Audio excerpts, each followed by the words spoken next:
ভারত এবং সাউথ আফ্রিকার মধ্যে দ্বিতীয় টি-20 ম্যাচে কিন্তু ভারতীয় দল হেরে গেছে। ভারতীয় দল যে হারবে এটা ভারতের ইনিংস দেখে বোঝাই যাচ্ছিল। ব্যাটিং দেখে ব্যাটিং একেবারে জঘন্য করেছে।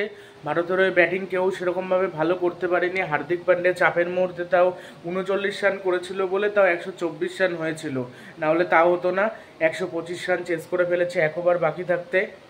সাউথ আফ্রিকা স্টাফস খুব ভালো ব্যাটিং করেছে, স্পিনারের বিরুদ্ধে ভালো খেলতে পারছিল না। বরুণ চক্রবর্তী 5 উইকেট নিয়েছে, তার বিরুদ্ধে খেলতে পারছিল না। রবি বিষ্ণুর বিপক্ষেও খেলতে পারছিল না, তখন ডট বল করছিল। যখনই হাত খুলে মারার দরকার তখনই শেষ দিকে মেরেছে।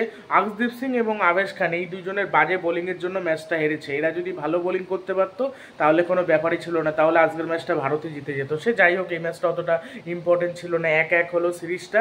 3 নম্বর ম্যাচটা 4 নম্বর ম্যাচটা ভারতকে জিততেই হবে, নাহলে কিন্তু এই সিরিজটা জিততে পারবে না। ভারতের যে এখন সময় খারাপ যাচ্ছে, এখন যদি হেরে যায় আমি অবাক হব না এখন যা মনে হচ্ছে, তবে হবে না।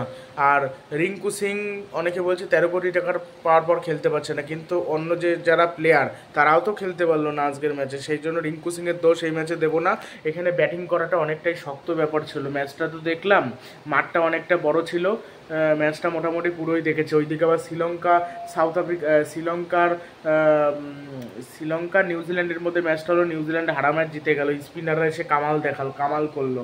আর এইখানে ওই সূর্যকুমার যাদব ভালো ক্যাপ্টেন্সি করেছে যথেষ্ট, বাট আবেশ খান আর আকসদীপ সিং এত বাজে বোলিং করে দিল। আর বরুণ চক্রবর্তী কি সুন্দর বোলিং, 5-5টা উইকেট নিল, অবিশ্বাস্য।